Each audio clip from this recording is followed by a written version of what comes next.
times. This guy is mad. He's not human.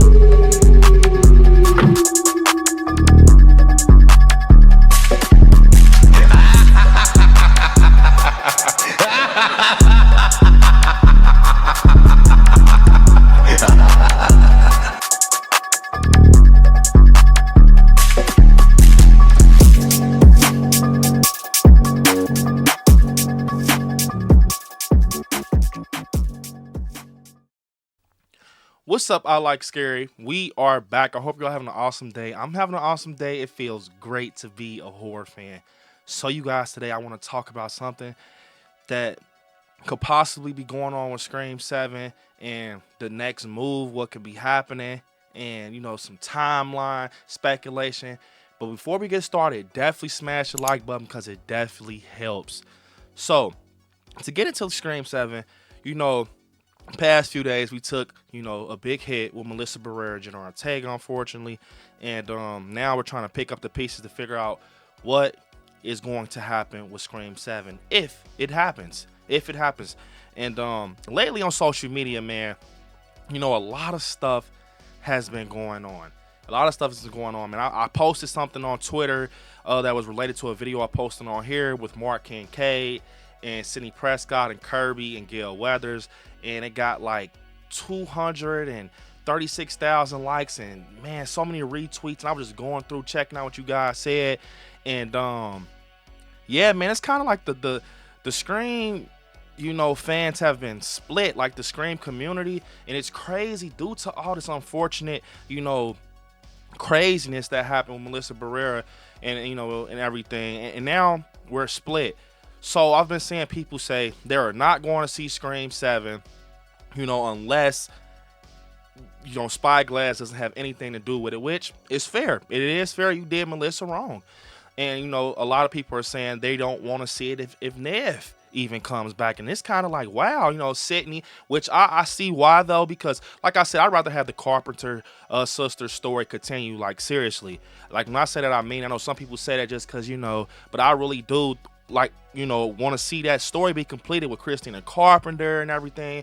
And Sam was just so good, man. I feel like it's crazy, to be honest. And to get into something, over on Variety, we had got that article basically about the wish list with Mark Kincaid and, Sidney Prescott coming for Scream 7. And they're saying that it's actually no negotiations going on with those actors, Patrick Dempsey and Neve Campbell, which is very interesting. Had me thinking, if it's no negotiations going on, what if Neve Campbell's like really honestly thinking? Because, the stuff that happened to Melissa Barrera. Now, I've met, Neve Campbell before, and she's a very, very sweet woman, and she's very mom, if that makes sense. She's very mom and just woman.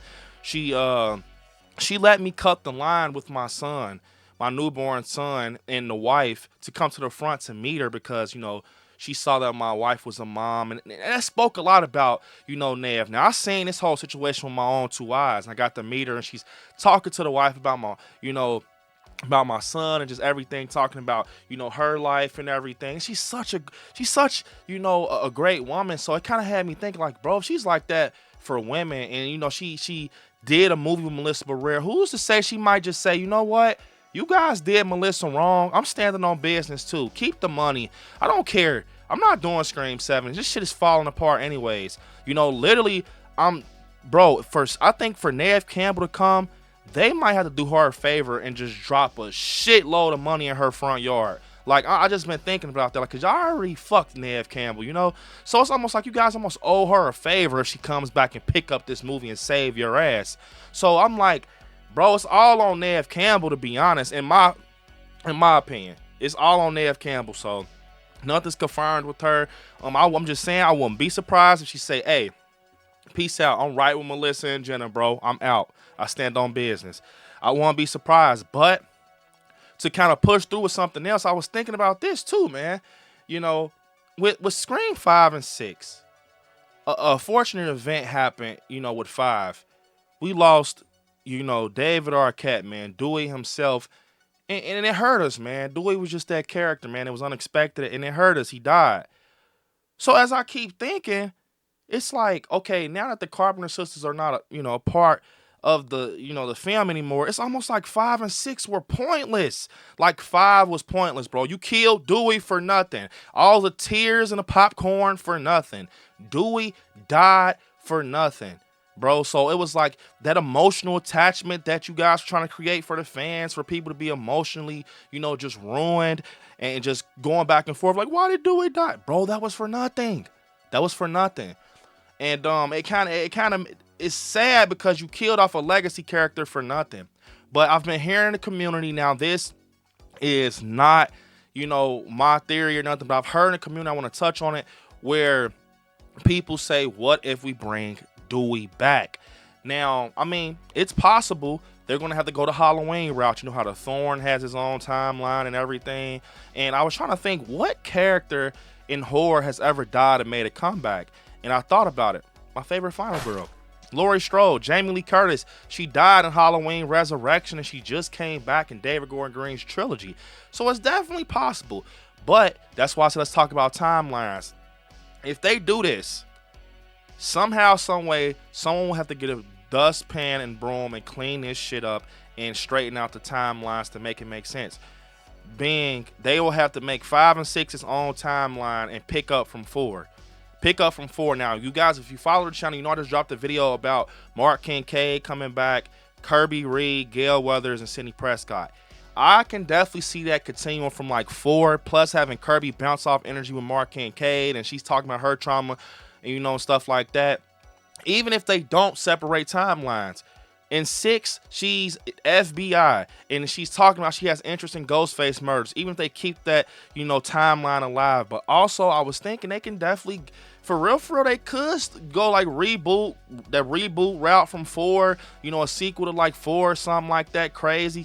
Start bringing up Jill and Charlie and everything. I was thinking that they could definitely do that, and still incorporate the OG cast. And I was like, it'll be very clean, to be honest. I think a lot of people that are big screen fans like myself will like that, but it will be very hard to unsee, the Carpenters being, just X'd out. Well, at least Melissa Barrera, but Jenna Ortega walked away. But just seeing that situation with Melissa and watching these, and I truly understand why people are trying to just boycott Spyglass, because it's like you can't unsee the fuckery that happened to Melissa Barrera. So when the new Scream comes out, you're gonna know that Sam's supposed to be there, Jenna Ortega's supposed to be there, the core 4. I don't think the core 4 is gonna be a thing. So it's gonna kind of be in the back of your head, like, damn, bro, they real live fucked them, and we were watching this. You know what I'm saying? I'm not saying people are not going to go watch it, or I'm not going to go watch it, but let's be honest, it is some type of animosity in the air with that situation. But something else I want to touch on before we wrap up is, man, family is forever. That's what I'm calling it.